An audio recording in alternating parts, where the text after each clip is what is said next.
All right, it's election day and Americans will decide what direction the country is going next. We have reporters all over Wisconsin, but let's start in Madison with the Senate race. The balance of the U.S. Senate may hinge on Wisconsin. Democrats hold a slim lead and are depending on Senator Tammy Baldwin to keep her seat so they can keep their majority. Our own Austin Creasue is live outside Tammy Baldwin's event in Madison and joins us with more. Austin? Hi, Dan. Senator Baldwin has seen election success rarely seen in Wisconsin. She won her Senate seat both times by a wide margin. We're just hours away from polls closing. But the latest Marquette Law School poll shows a close race between her and her challenger, Eric Hovde. She was up by just 2 percentage points, well within the margin of error. Baldwin's campaign pitch has been as a moderate Democrat who will work across the aisle to get things done, and has painted Hovde as a rich California banker trying to buy a Senate seat. Now, with just hours until poll closes, there's a lot going on here, as you can see behind me. But for now, reporting in Madison, Austin Creasue, Newswatch 12. Okay, thank you, Austin. Now let's head just across the city to Jake Force. He's live outside of Eric Hovde's election night party. Jake, what are you seeing?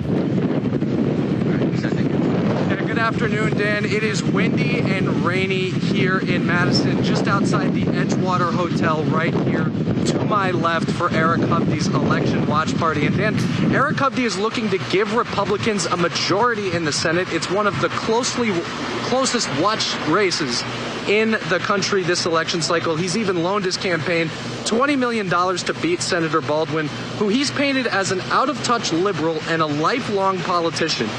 Hovde has seen his poll numbers inch up here in Wisconsin, and he's pitched himself as the change candidate who will bring business experience to Washington, D.C.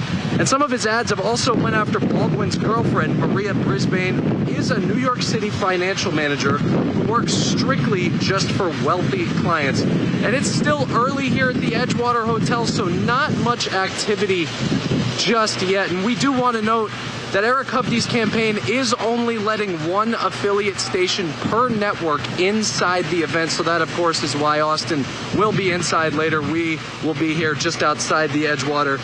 But after covering several of Hovde's recent events, Dan, I can tell you there is definitely enthusiasm around this campaign, and they are all feeling good about their chances. So for now, reporting here in Madison in front of the Edgewater Hotel, I'm Jake Force, Newswatch 12.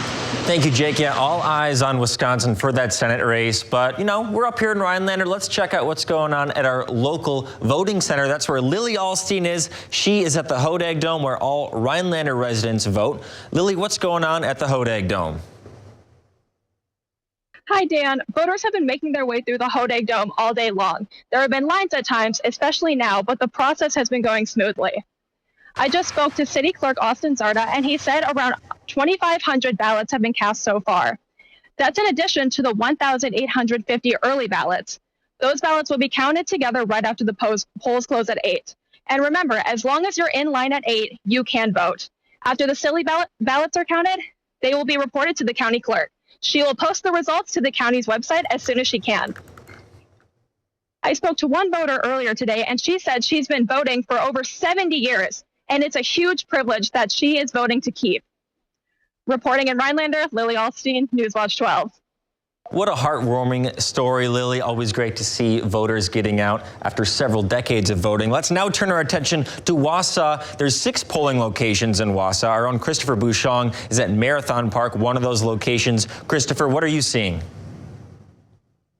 That's right, Dan. I'm here at the voting polls in Wausau, where I talked to many voters about the election, and the thing I heard the most was that anyone who voted in the past says they've never seen a turnout like this election. I also spoke with some first-time voters that said their choice was easy to make. I'll be sharing more on those stories in later shows, but for now, reporting in Wausau, Christopher Bouchon, Newswatch 12.